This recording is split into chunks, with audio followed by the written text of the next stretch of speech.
Hello, and welcome to What is Crypto? I'm Matt, and this is Crypto. Today I'm going to be talking to you about Kaspa, ticker signal KAS. So if that sounds like it could be for you, then smash that like button, subscribe to the channel, and drop a comment down below. Cheers, legends. Let's get into it. So Kaspa. All right, at the moment, Kaspa has taken a little bit of a dip. Now, why? If you're not really familiar with what is going on in the world, all of crypto has taken a bit of a dip. I won't get into politics, but there is a war raging on, and fears of its escalation have sparked $500 billion to be wiped off Bitcoin and crypto's price. So Kaspa, how is it holding up comparatively? Well, comparatively to other cryptos, Kaspa's holding up really well. So if you look at banter bubbles over the past week, Kaspa has dropped 17%, which initially doesn't sound great. But if you compare it to Avalanche, who have dropped 30%, Solana, who have dropped 23%, Aptos, who have dropped 35%, Say, who have dropped 32%, and even Bitcoin, who's dropped 11.6%, Kaspa has held up really well comparatively. Sui has dropped 31%. ADA's dropped 25%, Filecoin's 35% down. Looking around the board, everything is bleeding. Only last week, people were begging for a dip. They were looking at the market's pump, wishing for a better entry price on some of their favorite plays. Now, if you liked Kaspa at 14 cents, how can you logically not like Kaspa now that it's at 12 cents? Nothing has changed with the project and it's a cheaper price. If you liked AVAX at 50 bucks, how can you not like it at $35?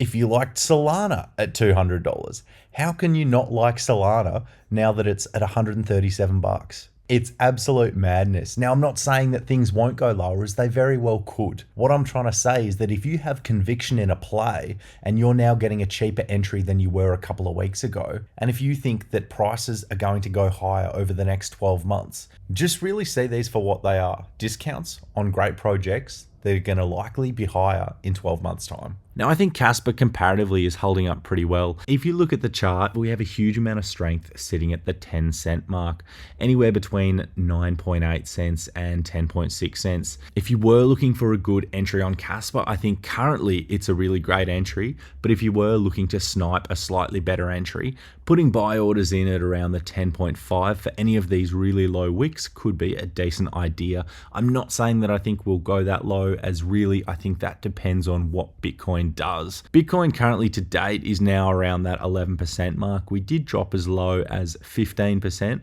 and I think really what Kaspa will do and what the general market will do will have a lot to do with what Bitcoin does and what Ethereum does. I think if Bitcoin can hold above this 61k mark and continue to trend up, then Kaspa will recover really strongly. I think we've got the halving coming up, and if you look historically, the halving has always been really bullish for crypto. Initially, there are some price drops and some sideways market action. If you look at the 2016 cycle, we had a bit of a price drop here of 40% and then a bit of sideways action. If you look at 2020, we had a little bit of a price drop and then some sideways action. But what has remained true throughout is that about 3 or so months after the halving, we've had explosive price movement to the upside. If you look at 2012, we had a 9,754% gain. If you look at 2016, we had a 2,842% gain. And if you look at 2020, we had a 696% gain approximately since the halving to cycle top. Now, past price action isn't always necessarily a great indicator of future price action. However, it is something to keep in mind. There's been a pattern that's playing out throughout Bitcoin's entirety, and altcoins have largely followed Bitcoin, with successful coins with lower market caps usually having multipliers significantly greater than Bitcoin. If Bitcoin goes up a 6x, a lower cap might go up a 20x, for example.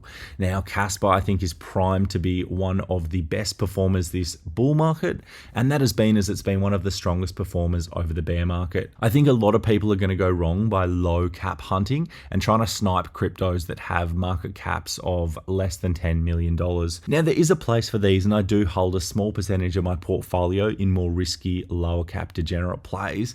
However, I think a larger percentage of your portfolio should be in higher caps, such as Kaspa. If you're looking at the market cap of Kaspa, it still has a lot of room for growth. It's currently got a market cap of 2.8 billion, which I think is a great entry at the moment. Its market cap peaked around the 4.1 billion mark, and currently its market cap is sitting at a pretty attractive $2.8 billion. Now, there is still a lot of room for growth in Kaspa, and I'm predicting somewhere between the $2 to $4 this cycle, but wider ranges of $1 to $5, with 1 being ultra bearish and $5 being ultra bull case. I think that long-term Kaspa could significantly outperform this within future cycles at potentially prices of $10 to $20. Now, prices over $5 I don't think are that realistic for this cycle, although they may happen, but I do think that in future cycles Kaspa will be a hugely strong performer. If you look at Solana last bull run versus Solana this bull run, Solana ripped all the way from a market cap of around the $80 million mark up to a market cap of 70 billion. And currently this cycle, it's gone up to a market cap of 90 billion, and we haven't even hit the halving yet. I think if Kaspa does do something similar, which it could potentially do, especially once smart contracts are integrated, or if it does become more widely adopted as that digital silver, I think Kaspa could do something pretty special in the future. But yeah, one of the main reasons that I've made this video today is just to quell the nerves a little bit. I'm not worried about Kaspa in the slightest, and I don't think you should be worried about Kaspa in the slightest. I'd be looking at these as buy the dip opportunities. If you look at where we are in the cycle, I think with investing, you really want to play probability. Really, how you're going to get that edge is to go with what is more likely to happen. And looking at past performances of where we are in the crypto cycle, I think it is more likely that we do go higher for Kaspa. I think it is more likely that we do go higher for Bitcoin. And I think it is more likely that general crypto goes higher. There will be a time to sell Kaspa. However, I don't think that that time is now. I think anything outside of this channel is a great buying opportunity. And if you can get entries around that 10 or 11 cent mark, well, that's great. I've got entries set for myself at around that mark, and if we do wick down, I will continue to fill up my bags. I'm hugely bullish on Kaspa. My conviction hasn't changed in the slightest, and I don't think yours should either. There will be people that try to FUD you out of your bags, people that try to tell you that crypto is a scam, that you don't know what you're talking about, and you'll lose all your money. I'm not a financial advisor once again, and no one can tell you what to do with your money, and you should make your own decisions. But I think that Kaspa is a really promising project, and it's something that at least me personally, I'm super excited about, and I can't wait to see what it's going to do in the future. Awesome. That's going to wrap it up for today. Thank you so much, legends, for watching. Don't forget to like, subscribe, and drop a comment down below. I really do appreciate it, and I love seeing all your comments down in the comment section. Thank you so much, legends. I appreciate it. I appreciate you, and I'll catch you in the next one.